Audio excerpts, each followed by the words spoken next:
Hi guys, welcome to Inside Pro Cycling TV.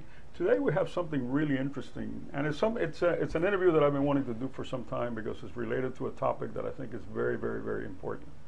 With me today is Bill Shook, and he's the owner and director of American Classic, which makes wheels. And I think that I've known Bill from a long time ago, unbeknownst to each other. I'm pretty sure that we raced together. At the time we had a lot more hair and a lot less wrinkles. But it looked familiar, and I know that we have a lot of friends in common that used to race a long time back. So, well, we're here today, Bill, because one thing that I'm passionate about is the importance of wheels on a bicycle. And I think that, that has been lost a little bit. We have such a mania, about lightweight and about titanium this and carbon that we're losing the significance of how essential it is to have a light set of wheels, and how nothing changes the performance of a bicycle like a light set of wheels. So, I mean, even though I talk about this all the time on a one-to-one basis when I meet new riders and when I meet new people that are trying to get in the sport, or even people who have been in the sport for a while, I like to have it come from you. I mean, if there's anybody that's dedicated a good part of their life to wheels, it's been you. And I think that, you can actually give us a real good insight of what I'm trying to say, of this importance that wheels have. Well, yes, wheels are the single most important component on a bicycle, and lightweight is one of the keys to high performance in a wheel set, but it's not the only key. So there has to be a balance between lightweight and strength, stiffness to get top performance out of a wheel.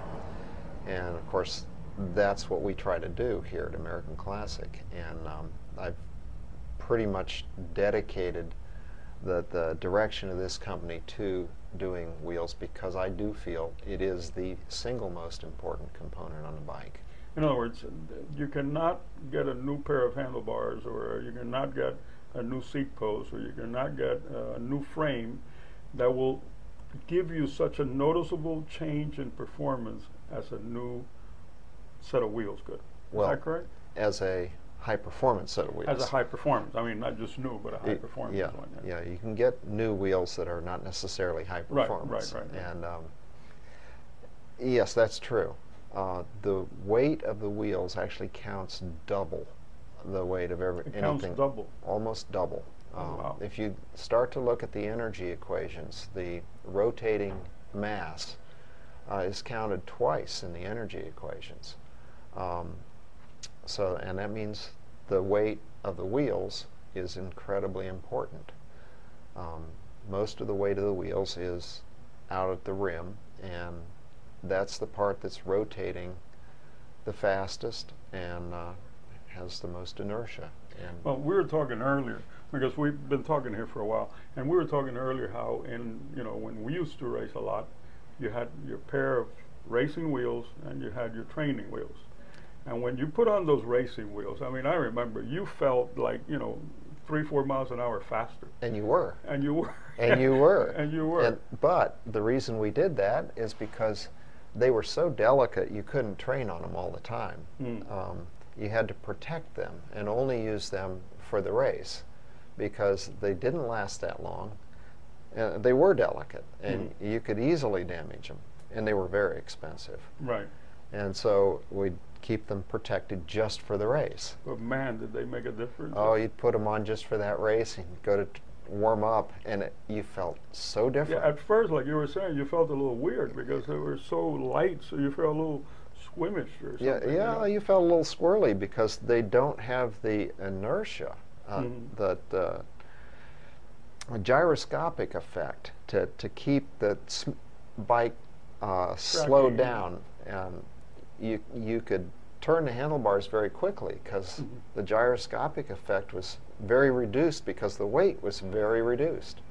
And they felt funny at first. You had to get used to handling a bike with such low gyroscopic effect in the wheels. But it would always come back very quickly. And after you warmed up.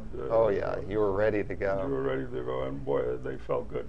So, but I mean, I really want to make sure that everybody gets the importance of lightness as well as durability.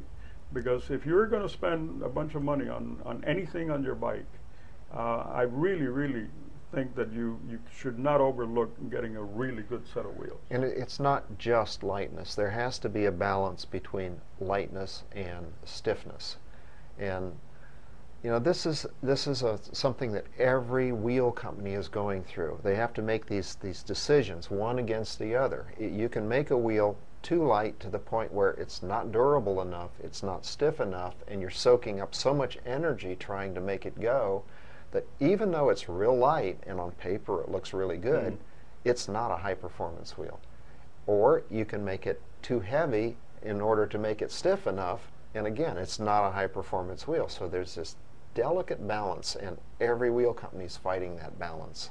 Yeah, it's like walking on a razor's edge. It is. You can go either way. You can go either way. Well, excellent. Well, what I like to do is I like to come back with Bill and actually explore the offerings that American Classic has in wheels. I know that he's been doing some really state-of-the-art stuff recently. Well, actually for a while, but I mean recently you've been working on some really neat stuff. You got some interesting things that you can show us when we come yes, back? yes. We've always got interesting things coming out, and I can show you our wheel line. Excellent.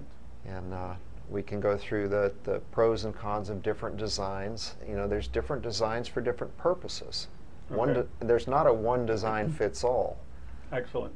Well, we're going to come back with Bill, and don't go away, because we're going to come back and do a second interview with Bill, and we're going to go into some of these designs that he's talking about and show us some of the new proposals that they have coming up. We're coming up on September right now, September 2010, so the show is coming up. The bike shows are coming up, so I'm sure you got some stuff that you'll probably be coming up with. But in the meantime, let's take a look at what he has right now. So we'll be back at you in a little bit. Thanks, Bill, for being with us today, and we'll be back shortly. This is Inside Pro Cycling TV coming at you.